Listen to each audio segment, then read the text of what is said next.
So here's the thing about climate change statistics. The data can be kind of dense. So here's some real information from the World Meteorological Organization. Quote, there's a 7% chance that the increase in the 2025 to 2029 5-year mean near surface temperature will exceed 1.5 degrees Celsius.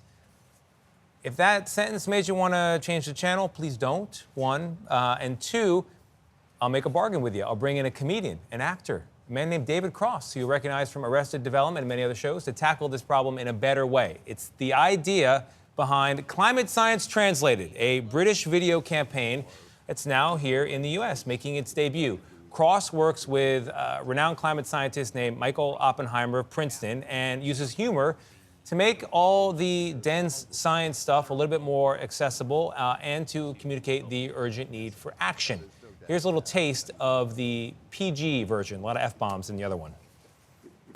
Hi, I'm Michael Oppenheimer, professor of geosciences at Princeton University. Hi, I'm David Cross, and I am not a scientist, so you can trust me. Joking. The climate crisis is no longer a matter of scientific projections or partisan politics. It's well and truly here. Heat records are being broken all around the world. In fact, last year was the hottest year since the industrial era began. Translation? New world record. Yay! Woohoo! Millions of us have experienced extreme weather events ourselves, from hurricanes to flooding to wildfires. Global warming makes many such events much more frequent, as well as significantly more devastating. Pretty soon, Netflix are going to switch all their disaster movies into their documentaries section.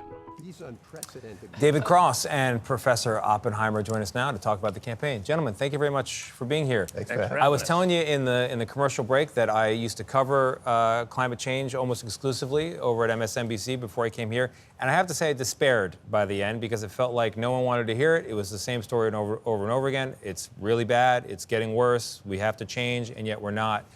I'm happy there's a new approach and you have new energy. David, tell me about your approach and your energy. Well, I mean, you know, part of it comes down to why not? Nothing else seems to have worked. So I was approached by the folks at the BBC who had done this successful campaign in the UK, and yeah, why not? It's important. It's fun. I got to meet and now date Michael, and yeah, it's important, and it's a new approach that hopefully cuts through the noise, you know. And Professor, you know, why did you want to be involved in this? At one point in the video, you say, do you think a bunch of scientists are going to convince people, right? Because that's what you would think, except it's not really happening. Why did you want to be part of this project that brings comedy to it?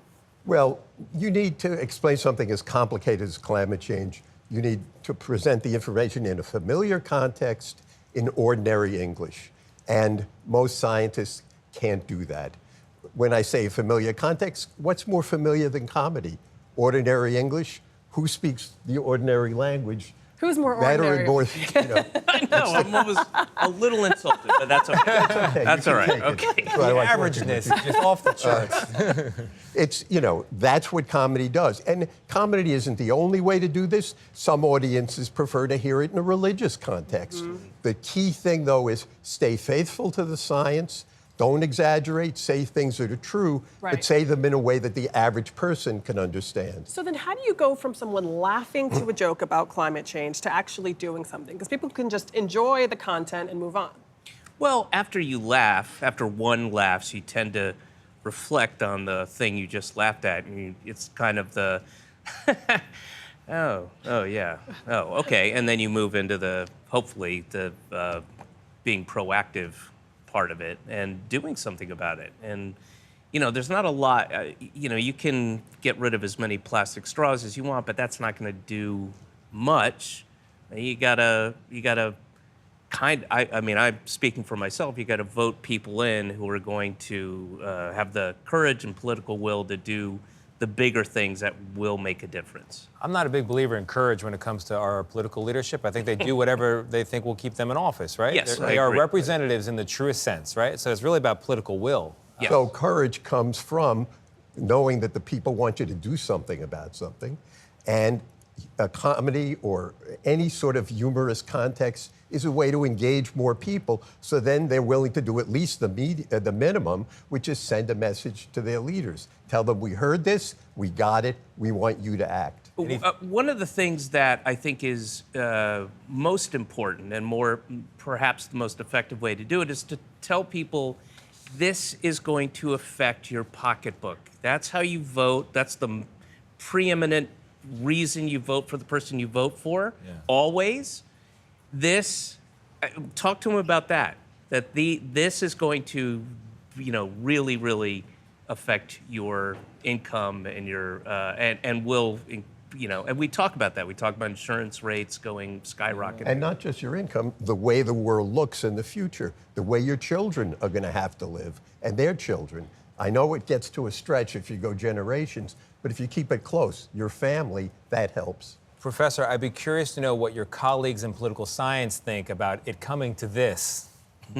You'll have to have me come back to answer that later. Again, I'm insulted. Is it hard to make climate change funny, David? It's the hard part is to not get overwhelmed with the seriousness and the urgency of it. If you can kind of get through that, make a joke, and not cry, then yeah. All right. Sometimes you got to laugh so you don't cry. David Cross, thank you so much. Thank you, Professor guys. Michael Wish you best Oppenheimer, luck. thank you.